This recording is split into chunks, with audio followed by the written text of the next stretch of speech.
Hello everyone, कैसे हो आप लोग। आई होप आप अच्छे होंगे और आप लोगों की ग्रेड 1 की प्रिपरेशन अच्छे से चल रही होगी। हम लोग अपनी फिक्शंस की सीरीज को आगे बढ़ा रहे हैं और आज हम पढ़ने वाले हैं अ portrait of a lady. The portrait of a lady दोनों कह सकते हैं उसको, और इसको लिखा है खुशवंत सिंह ने। ओके, तो चलिए हम शुरू करते हैं। अ portrait of a lady Khushwant Singh की एक स्टोरी की सीरीज़ है, उसकी ही ये स्टोरी है। ओके, और हम आगे देखेंगे कि खुशवंत सिंह ने इसको कब पब्लिश किया था और ये कौन से राइटर हैं, इंग्लिश राइटर हैं या फिर और भी किसी और लैंग्वेज में इन्होंने और भी कुछ वर्क किया है। ओके, चलिए तो हम शुरू करते हैं हमारा a portrait of a lady. A portrait of a lady by Khushwant Singh was published in his 1962। Okay, a portrait of a lady Khushwant Singh की जो पब्लिश हुई थी वो कब हुई थी, 1962 में। और उन कैसे पब्लिश हुई थी, तो collection of short story. Okay, जो इन्होंने जो स्टोरीज़, शॉर्ट स्टोरीज़ को पब्लिश किया था उसकी बुक, मतलब या बुक को कह सकते हैं, तो उस बुक का टाइटल था the portrait of a lady. Okay, और उसमें ये स्टोरी उसमें कलेक्टेड थी। ओके, चलिए तो a portrait of a lady by Khushwant Singh का मूल अंग्रेजी संस्करण है जो इंग्लिश में पब्लिश किया था इन्होंने 1962 में, और ये एक स्टोरी का संग्रह है। Okay, the portrait of a lady collected story में शामिल की गई है ना। इन्होंने क्या किया था कि बहुत सारी स्टोरीज़, मतलब छोटी छोटी स्टोरी, इनकी ऑटोबायोग्राफिकल स्टोरीज़ होती थी छोटी छोटी, तो ये अपने पूरी लाइफ में जो भी इनके साथ में घटनाएं घटित होती थी तो उनको स्टोरी के थ्रू लिखते थे, और फिर उसको संस्करण, मतलब क्या कह सकते हैं, टाइटल तो उन्होंने द पोर्ट्रेट ऑफ लेडी दिया था, और ये कलेक्शन ऑफ स्टोरीज था इनका, है ना, एक बुक के अंदर था ये। चलिए तो इसको आगे हम पढ़ते हैं कि ये क्या था। तो this is a short autobiographical piece where Khushwant Singh describe his grandmother and their relationship over time. Okay, तो इसमें दिया हुआ है कि ये एक जो शॉर्ट स्टोरी थी ये इनकी ऑटोबायोग्राफिकल स्टोरी है, जो शॉर्ट बहुत छोटी सी है ना। कितनी छोटी, मतलब ये समझ सकते हैं कि उनका बचपन और बचपन के बाद उनकी जो जवानी का कुछ हिस्सा है ना, वही इनके, जब तक ये इनकी दादी माँ थी तब तक इन्होंने, मतलब उनके साथ कैसा टाइम स्पेंड किया था वो सब कुछ बताया है। It reflect on the theme of love, spirituality, aging and change, showing now relationship evolve. तो इनका और इनकी दादी माँ का रिश्ता कैसा था, है ना, और इनकी दादी कैसी थी, वो सब कुछ इसमें बताया हुआ है। ओके, चलिए हम आगे देखते हैं कैरेक्टर कौन कौन है इस स्टोरी में। तो इस स्टोरी में कैरेक्टर है, ग्रैंड मदर है और नरेटर है। नरेटर खुद खुशवंत सिंह। ओके, तो ग्रैंड मदर कैसी थी, ट्रेडिशनल, डीपली रिलीजियस, है ना, क्या बोल सकते हैं इसको, धार्मिक थी वो, और रीति रिवाज को मानने वाली थी, है ना, सिग्निफाइंड एंड स्ट्रॉन्ग विल, और उनकी विल पावर बहुत स्ट्रॉन्ग थी, है ना। छोटी छोटी सी बातों में या कोई बड़ा हादसा हो गया या मतलब कोई उनके जीवन में कुछ परिवर्तन भी होता था तो वो उसको इजीली एक्सेप्ट कर लेती थी। और नैरेटर है इसमें खुशवंत सिंह है, modern boy who loves his grand mother, है ना, एक मॉडर्न बच्चा है जो अपनी ग्रैंड मदर को बहुत प्यार करता है, but grows distance as he mature, है ना। लेकिन जब जैसे जैसे बच्चे बड़े होते जाते हैं ना, तो वो अपने, मतलब क्या कह सकते हैं, अपने बड़े बूढ़े लोग होते हैं ना उनके साथ बैठना कम पसंद करते हैं, क्योंकि उनको लगता है कि हमेशा ज्ञान बांटते रहते हैं या फिर किसी बात को लेकर डिस्कस होती है, क्योंकि पुराने और नए ख्याल जो होते हैं ना, दोनों के विचार टकराते ही टकराते हैं। ये हम लोगों के साथ में भी होता है। ओके, सिर्फ खुशवंत सिंह के साथ में नहीं, ये सबके साथ में होता है। तो उन्होंने ये सारी चीज़ें अपनी स्टोरी में बताई है। चलिए फिर आगे बढ़ते हैं हम। खुशवंत सिंह की जो स्टोरी है ना, ग्रैंड मदर के ऊपर, उसकी समरी देख लेते हैं हम। तो उसकी समरी में दिया हुआ है childhood with grand mother, grand mother के साथ में उनका बचपन कैसे बीता। ओके, तो उनका बचपन कैसे बीता था उनकी दादी के साथ में, अपनी अपनी दादियों के साथ में, मतलब सबका अपना अपना बचपन बीता ही होगा। तो आप लोग प्लीज़ मुझे कमेंट करके बताना कि आप लोगों के दादा दादी के साथ में आपका बचपन कैसे बीता, है ना, क्योंकि आप लोग सब अब बड़े हो चुके हैं। किसी के दादा दादी होंगे और किसी के नहीं भी होंगे, है ना, लेकिन बचपन में ज़रूर साथ में रहे होंगे। मैं अपने दादा दादी के साथ में कम रही हुई हूँ, और मेरे दादा दादी का और मेरा थोड़ा कनेक्शन वीक था, मतलब क्योंकि मैं सेकंड डॉटर थी, है ना, चाइल्ड डॉटर, मतलब कह सकते हैं लड़की थी। और उस ज़माने में क्या है कि थोड़ा सा लड़कियों को अभी भी करते हैं लेकिन अब थोड़ा कम हो गया है, और लड़के लड़की में थोड़ा होता था। और मेरी बड़ी ऑलरेडी सिस्टर थी, तो सारा अटेंशन दादा दादी का उसके ऊपर था, और मैं सेकंड चाइल्ड गर्ल थी, तो थोड़ा मुझसे वो थोड़ा दूर ही रहते थे। ओके, चलिए तो हम अपनी स्टोरी शुरू करते हैं कि नरेटर के साथ में दादी का रिलेशन कैसा था। चलिए, तो जो नरेटर थे वो अपनी दादी के साथ में गांव में रहते हैं, है ना। बचपन में। तो the narrator lives with his grand mother in a village, है ना, वो अपने दादी के साथ में गाँव में रहते थे। शी वैक हिम अप, है ना, get him ready and take him to school. वो उनको सुबह उठाती थी जल्दी, है ना, उनको तैयार करती थी और उनको स्कूल भी ले जाती थी, और उनकी एग्ज़ाम में उनकी पढ़ाई में उनकी हेल्प भी करती थी वो, है ना। She reads scriptures and praise constantly, है ना। वो क्या करती थी कि रोज़ मतलब अपना सारा जितना भी मतलब वो होता था ना, गीता वगैरह जो होते हैं ना पुराने, जितने भी पुराण होते हैं, गीता पुराण वगैरह, मतलब भगवान से रिलेटेड बुक्स होती थी तो वो उनको पढ़ती थी। और रोज़ मतलब उनका नियम होता था कि वो ऑल टाइम हमेशा वो भगवान के भजन गाती रहती थी। सिंबलाइज हर डिवोशन, है ना, वो अपनी धार्मिक, इसी यही चीज़ दिखाती है कि वो कितनी धार्मिक थी। फिर है आगे, she feeds street dogs with left over chapatis, है ना। और वो क्या करती थी कि जो रात की बची हुई रोटियां होती थी, है ना, वो रोटी को क्या, वो जानबूझ के ज़्यादा रोटी बनाती थी। ओके, और वो जब स्कूल छोड़ने जाती थी ना नरेटर को, तो वो अपने स्ट्रीट के जो डॉग्स होते थे, अपने गली वगैरह में जितने भी कुत्ते वगैरह होते थे ना, तो उनको बची हुई चपाती फिर उनको वो खिलाती थी। Their bonds is very close during this time, है ना। उन दोनों के बीच का जो बचपन में दादी और पोता, है ना, जब वो दोनों साथ में रहते थे बचपन में, तब इस ये टाइम उन दोनों का बहुत, उनकी बहुत स्ट्रॉन्ग बॉन्ड थी उस समय, है ना। वो दोनों एक दूसरे के साथ बहुत फ्रेंडली रहते थे। चलिए फिर आगे क्या हुआ, लाइफ इन द सिटी, है ना। अब शहर में आ गए वो। अब शहर में कैसे आए, तो उनके मम्मी पापा, उनकी जो पढ़ाई से रिलेटेड उनकी दिक्कत होती थी, क्योंकि गांव में, आज भी गांव में स्कूल कॉलेजेस वगैरह पूरे अच्छे से होते नहीं हैं। तो फिर बहुत सारे पेरेंट्स क्या होते हैं, शहर में सेटल हो जाते हैं। तो उनके पेरेंट्स भी सिटी में सेटल हो जाते हैं, है ना। फिर क्या होता है, they move to the city when his parents settle there, है ना। तो वो लोग जब शहर सेटल्ड होते हैं, वहाँ शिफ्ट होते हैं, तो उनकी जो दादी हैं और वो जो नैरेटर है वो भी उनके साथ में जाते हैं वहाँ पे, है ना, सिटी में सेटल होते हैं। फिर क्या होता है कि उनका जो एडमिशन होता है ना, नैरेटर का एडमिशन होता है, वो एक अच्छे स्कूल में करवाते हैं, एक मॉडर्न स्कूल में करवाते हैं। तो वहाँ मॉडर्न स्कूल होगा, तो मॉडर्न स्टडी होगी, मॉडर्न सब्जेक्ट होंगे, और ये सारी चीज़ें दादी को थोड़ा कम समझ में आती थी। तो इस बीच में उनकी थोड़ी बॉन्ड वीक हो जाती है। क्यों, क्योंकि सुबह उठते थे तो दादी उनको नहीं उठाती थी, वो उठने लग गए थे, मतलब थोड़ा बड़े हो जाते ना बच्चे, तो खुद सेल्फ हो जाते हैं। तो वो उठते थे और उनको सुबह जल्दी बस लेने आ जाती थी। उसके बाद में वो जब घर आते थे तो वो अपने पढ़ाई में बिजी हो जाते थे। तो मतलब दादी के साथ में उनका टाइम बहुत कम स्पेंड कर पा रहे थे वो, तो उनकी जो बॉन्डिंग होती है वो थोड़ी वीक हो जाती है। The grand mother can no longer help with his studies, specially subject like science and English, है ना। जो ग्रैंड मदर थी वो ज़्यादा मदद नहीं कर पाती थी उनकी पढ़ाई से रिलेटेड उनको, है ना, क्योंकि बचपन में तो करती थी, और बचपन में क्या सब कुछ हिंदी मीडियम होता था, तो दादी इजीली पढ़ाती थी। लेकिन जब वो मॉडर्न स्कूल में आए तो वहाँ सब कुछ इंग्लिश में चलता था, और स्पेशली साइंस और इंग्लिश दादी को बिल्कुल समझ में नहीं आता था, तो वो उनकी पढ़ाई में बिल्कुल हेल्प नहीं कर पाती थी। और मोस्टली क्या होता था, she disapprove of him learning music, है ना। स्कूल में हम लोग जाते हैं ना, तो एक्स्ट्रा सब्जेक्ट भी होते हैं, ड्राइंग होता है, सिंगिंग होता है, म्यूज़िक होता है, डांसिंग होता है, ये सारे एक्स्ट्रा सब्जेक्ट होते हैं ना। तो दादी क्या करती थी कि जो सिंगिंग और डांसिंग होता था ना, तो उन लोगों को दादी को थोड़ा ये पसंद कम आता था। उन दादी को लगता था कि ये सब कुछ जो रेस्पेक्टेड पर्सन होते हैं ना, रेस्पेक्टेबल पर्सन होते हैं या रेस्पेक्टेड पर्सन्स होते हैं, तो वो लोग गाना बजाना ये सब चीज़ें नहीं करते हैं। ये दादी की ऐसी सोच थी, है ना, पुरानी सोच होती है ना, थिंकिंग होती है ऐसी। तो दादी ऐसे सोचती थी और उनको बोलती थी कि तुम ये सब मत किया करो, ये अच्छा नहीं होता है। ओके, फिर धीरे धीरे उन लोगों के बीच में डिस्टेंस होता जाता है, क्योंकि नैरेटर बड़े होते जा रहे थे। Okay, growing distance. अब जैसे जैसे वो बड़े होते जा रहे थे, उन लोगों के बीच में दूरियां बढ़ती जा रही थी। क्यों, क्योंकि नैरेटर यूनिवर्सिटी में, कॉलेज में जाते हैं, उसके बाद में वो क्या करते थे, share the same room but बैरली speak, है ना।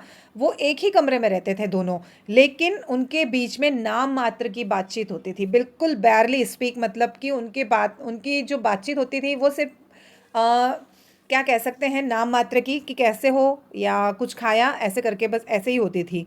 फिर when he goes abroad for 5 years, जब नैरेटर एब्रोड जाते हैं, है ना, पढ़ाई, अपनी पढ़ाई से रिलेटेड आगे की पढ़ाई करने के लिए जब वो विदेश गए, she does not show any emotional farewell. तो उन्होंने, जो दादी थी, दादी ने अपने पोते को जब विदा किया था, है ना, उनको फेयरवेल देती हैं, विदा करती हैं, तब भी उनके जो इमोशनल होते हैं या जो इमोशंस होते हैं वो शो नहीं करती है वो बिल्कुल भी। ऐसा लगता है कि मतलब ना तो वो खुश हैं ना वो दुखी हैं, ऐसा फील होता है। है ना। फिर क्या होता है, अपॉन हिज रिटर्न, और जब नैरेटर फिर आते हैं, she welcome him with the same काम एंड कंटिन्यू हर रूटीन। और वो जब आते हैं तब भी नैरेटर का स्वागत मतलब वो बहुत कामली करती हैं, बहुत शांत रह के करती है, ऐसे नहीं कि बहुत ज़्यादा खुश हो गई या बहुत ज़्यादा, ऐसा कुछ नहीं होता है। वो बहुत काम रहती है और अपना जो उनका रूटीन होता है कंटिन्यू वही रूटीन फॉलो करती है वो, है ना। जैसे कि पाठ पूजा करना, भगवान का नाम लेना, भजन करना। और सिटी में गाँव में तो वो क्या करती थी कि जो बची हुई रोटियां रहती थी वो कुत्तों को, डॉग्स को, स्ट्रीट डॉग्स होते थे उनको खिलाती थी। और सिटी में आने के बाद क्या होता है कि अब स्ट्रीट डॉग्स तो होते नहीं हैं, और वहाँ फ्लैट्स वगैरह होते हैं, तो ऊपर फ्लैट से नीचे उतर के कौन जाएगा स्ट्रीट डॉग को, है ना। बाहर आना जाना दादी का थोड़ा कम हो जाता है, तो वो क्या करती थी, बालकनी में बैठे बैठे स्पैरो जो होती थी ना, चिड़िया होती थी, उनको ब्रेड के पीसेस खिलाती थी वो। हर फाइनली डेज एंड डेथ। अब लास्ट में क्या होता है, उनके जो लास्ट के दिन है ना, नैरेटर के और दादी के दोनों के जो लास्ट के दिन है वो कैसे होते हैं। तो जब नैरेटर घर आते हैं तो उनके घर आने की खुशी में वो एक भजन रखती है ना, और सारी आस पड़ोस की सारी लेडीज़ को भी बुलाती हैं। One evening she stops praying and instead celebration his return by singing drumming with other women.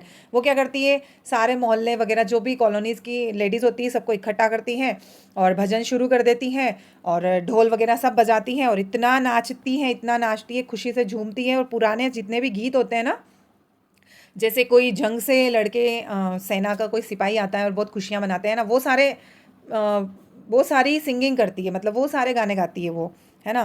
तो फिर क्या होता है कि उनकी तबीयत बहुत ज़्यादा ख़राब हो जाती है अगले दिन, है ना। सेम डे नहीं होती है, सेम डे तो उन्होंने बहुत बहुत खुश होती है वो, बहुत नाचती है, बहुत गाती है वो। ओके, फिर नेक्स्ट डे क्या होता है, she fall ill refuse to speak, है ना। नेक्स्ट डे क्या होता है, वो बीमार हो जाती हैं और बोलना बंद कर देती हैं। Praying until her last breathe, और अपनी अंतिम सांस तक भगवान से प्रार्थना करती रहती हैं। बस अपना मतलब सिर्फ लिप्स की मूवमेंट दिखती है, लेकिन वो अंदर ही अंदर प्रार्थना करती रहती है, भगवान का नाम लेती रहती है। After her death sparrow gathered silently in morning, है ना।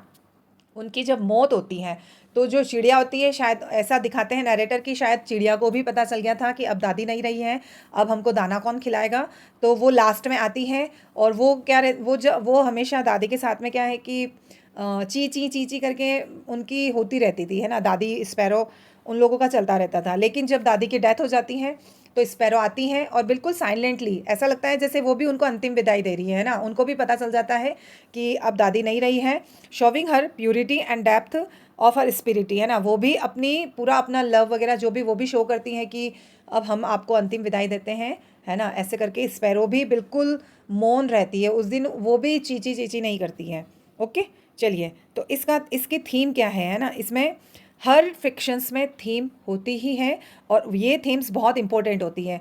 आप मेरे पिछले वीडियोस में जाके सारे थीम्स को देख भी सकते हैं।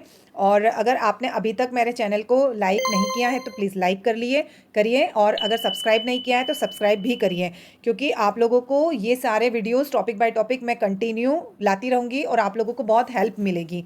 और मैं इसको आप लोगों को हिंदी में, थीम्स को हिंदी और इंग्लिश दोनों में बता रही हूँ, तो आप अपनी जो बुक है या कोई कॉपी वगैरह है उसमें नोट डाउन कर सकते हैं।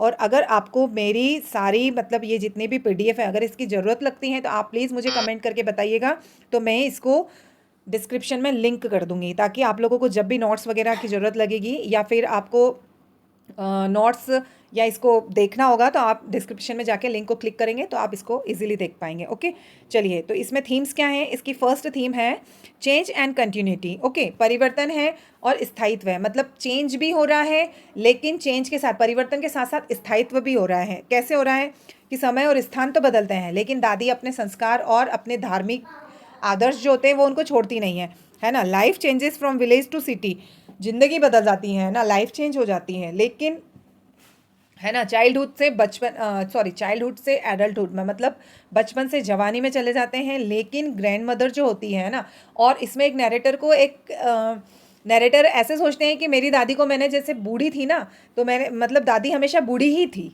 नैरेटर ऐसे सोचते हैं। जबकि दादी बताती हैं कि मैं अपनी जवानी वगैरह की अपनी बातें बताती है और उनकी पिक्चर्स दिखाती है कि मैं ऐसी थी, तो नैरेटर को बिलीव नहीं होता है। नैरेटर समझते हैं कि मेरी दादी को जैसे मैं देख रहा हूँ ना, तो दादी ऐसी ही, मतलब ऐसे ही पैदा हुई थी और ऐसी ही इनकी शादी हुई और ये ऐसे ही, मतलब ये मर गई, है ना। नैरेटर को लगता है कि ये हमेशा बूढ़ी ही थी।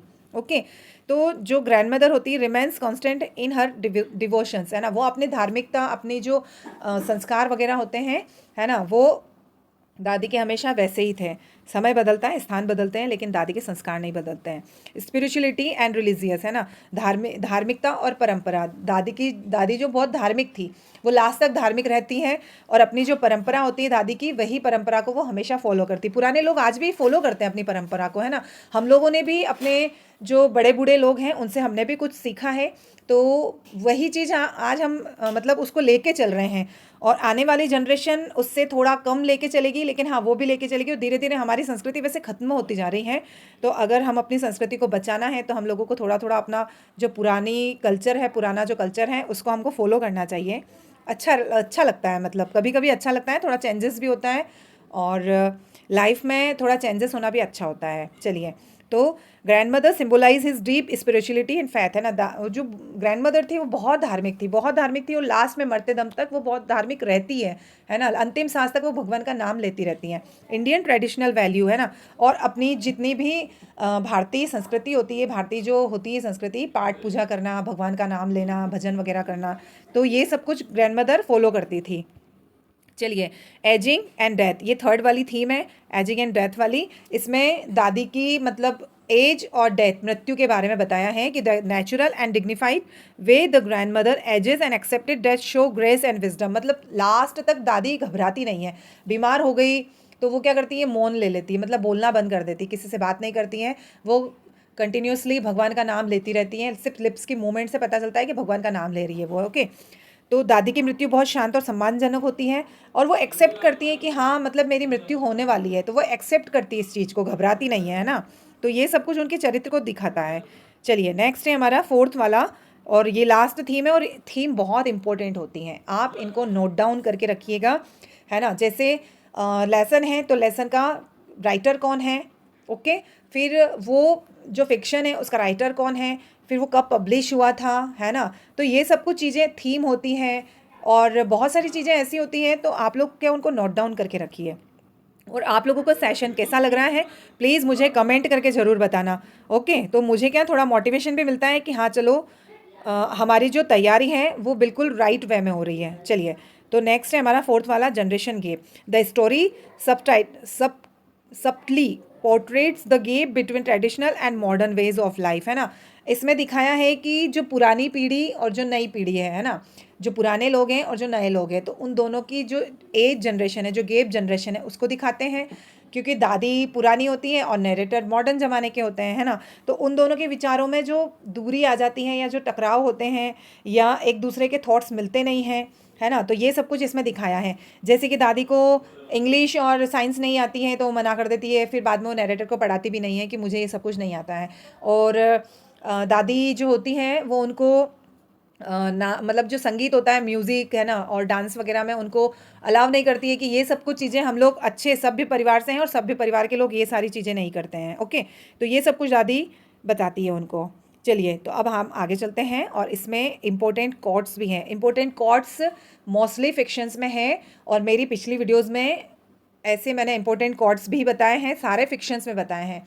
तो आप लोग प्लीज़ पिछली वीडियोस जाकर वॉच कीजिए अगर आपने नहीं देखा है, और इम्पोर्टेंट कोट्स को भी आप राइट डाउन कर लीजिएगा अपनी कॉपी में, ताकि ये भी आप लोगों को, मतलब एग्जामिनर क्या होता है कि ये सारा ये जो है ना, ये कोट्स दे देगा आपको और पूछ लेगा कि ये कौन से फिक्शंस का है ना। या फिर कुछ मतलब कुछ भी पूछ सकता है एग्जामिनर, तो हमको हमारी तैयारी पूरी बहुत अच्छे से करनी है। चलिए, तो इंपॉर्टेंट कोट्स क्या है, इसका पहला कोट्स है, she was beautiful but she was always old, है ना। तो लेखक जो है वो, उनको लगता है कि मेरी दादी है तो सुंदर, बहुत सुंदर है, लेकिन वो हमेशा बूढ़ी ही है ना। वो उनको लगता है कि ये मतलब ऐसी ही थी, हमेशा पूरी लाइफ ऐसी ही थी है ना। तो लेखक जो होते हैं उनकी धारणा होती है दादी के प्रति, उनको लगता है कि मेरी दादी हमेशा बूढ़ी ही थी। फिर सेकंड है, सेकंड थीम है इसकी, we shared a room but we saw less of each other, है ना। तो ये नरेटर का सेंटेंस है, ये सब कुछ नरेटर जो लिख रहे हैं ना अपनी बुक में, जो स्टोरी में इन्होंने लिखा है, तो वो हाईलाइट कोट्स है। तो वो इसमें लिखा है उन्होंने कि हम एक ही कमरे में थे, हम कमरा शेयर करते थे, लेकिन दादी और हमारी बातचीत नहीं होती थी। सिर्फ हम बहुत कम हम एक दूसरे से बात करते थे, और हम एक दूसरे को देख भी कम पाते थे, क्योंकि दादी उठती थी और उठ के अपने यहाँ पाठ पूजा करती थी और मैं उठ के अपना स्कूल वगैरह चला जाता था, है ना, ऐसे करके। तो उन दोनों का मिलना कम होता था और रात को दादी जल्दी सो जाती थी और नरेटर लेट सोते थे, स्टडी करते थे अपनी। तो ऐसा सब कुछ मतलब इन लोगों के साथ में होता है। ओके, चलिए फिर लास्ट है थीम इसकी, जो मोस्ट इंपॉर्टेंट है ये, है ना। The bird sat in the वरांडा, है ना। बर्ड्स जो होते हैं वो वरांडा में बैठते हैं, आंगन में बैठते हैं, but there was no chirping, मतलब वो चिरपिंग नहीं करते, वो ची ची ची ची चहचहाहट होती ना चिड़िया की। तो ये दिखाता है कि जो चिड़िया होती, जो स्पैरो थी, वो भी चुप हो गई थी, उनको भी पता चल गया था कि अब दादी नहीं रही है ना। तो वो भी चुपचाप बैठती है और उस दिन वो खाती भी नहीं है कुछ भी। उन चिड़िया के लिए जो नरेटर वगैरह उनके फैमिली के लोग होते हैं वो भी उनको ब्रेड्स वगैरह डालते हैं, लेकिन वो कुछ भी नहीं खाती हैं और चुपचाप दादी को श्रद्धांजलि देकर और उड़ जाती हैं ना। तो दादी के प्रति जो उनकी जो प्रेम होता है ना, वही वो शो करती है वहाँ पे। चलिए नेक्स्ट लास्ट हमारा पॉइंट है कंक्लूज़न। और क्या कंक्लूज़न निकलता है इस पूरी स्टोरी का हमारा? तो इसका कंक्लूजन निकलता है, the portrait of a lady is touching tribute to a grand mother whose life was filled with love, prayer and quiet dignity, है ना। जो ग्रैंड मदर होती हैं, इसमें उनकी पूरी लाइफ के बारे में बताया है कि वो कैसे सबकी लाइफ में प्यार भरती थी, है ना, और कैसे वो प्रार्थनाएं करती थी, वो कितनी ज़्यादा क्वाइट डिग्निटी थी, मतलब वो कितनी ज़्यादा धार्मिक थी, वो कितनी ज़्यादा रीति रिवाज वगैरह हर चीज़ को मानती थी, है ना। आजकल तो सब कुछ खत्म होता जा रहा है धीरे धीरे। जो हमारे बड़े बूढ़े लोग हैं वो लोग सब ये सब चीज़ें फॉलो करते हैं और बोलते हैं, लेकिन हम लोग कहाँ फॉलो करते हैं, हम लोग कर ही नहीं पाते हैं ये सब कुछ चीज़ें। इट कैप्चर्स द इन्वेंटेबल चेंजेस, है ना, और ये सब कुछ बताता है कि लाइफ में कैसे बदलाव आता है ना, in life and the enduring memory left behind by those we love, है ना। हम सिर्फ अपनी यादों को या उनके साथ में जो रहे हुए पल को हम सिर्फ याद करते हैं, है ना, उन मेमोरीज़ को हम याद करते हैं और जिनके साथ में हमने वो प्यारे प्यारे पल बिताए होते हैं, है ना। हमारे जो दादा दादी होते हैं, नाना नानी होते हैं, उनके साथ में जो हमने पल बिताए होते हैं प्यारे प्यारे, या जिनसे हम प्यार करते हैं हमारे दादा दादी वगैरह से, तो हम सिर्फ उनको अपनी यादों में ही रख सकते हैं। यही इसका कंक्लूज़न निकलता है, क्योंकि लास्ट में दादी चली जाती ना, भगवान के पास चली जाती, तो नरेटर के पास क्या बचता है? उनकी यादें और उनके साथ बिताया हुआ पल बचता है। ओके, चलिए, तो आई होप आपको ये पूरा मेरा सेशन पसंद आया होगा। और अगर आपको ये सब कुछ ऐसे मतलब सेशन अगर अच्छे लग रहे हैं और वीडियोस अगर आपको क्या बोलते हैं इसको, अगर आपको इम्पोर्टेंट लगती है, आपको यूज़फुल लगती हैं, तो आप प्लीज़ इसको लाइक करना और कमेंट करके मुझे प्लीज़ बताना कि आप लोगों को ये सारा कंटेंट कैसा लग रहा है। तो एज इट इज़ मैं आगे भी ऐसे ही कंटेंट आपको लाती रहूँगी और आपको पढ़ाती रहूँगी। ओके, चलिए, तो अब हम आपसे विदा लेते हैं और आज the portrait of a lady हमारा फिनिश हो गया है। इस आगे हम इसके सारे एमसीक्यूज़ वगैरह जो मोस्ट इंपॉर्टेंट एमसीक्यूज़ हैं एग्ज़ाम के पर्पज़ से, वो मैं लेकर आऊँगी। ओके, चलिए, बाय बाय, थैंक यू।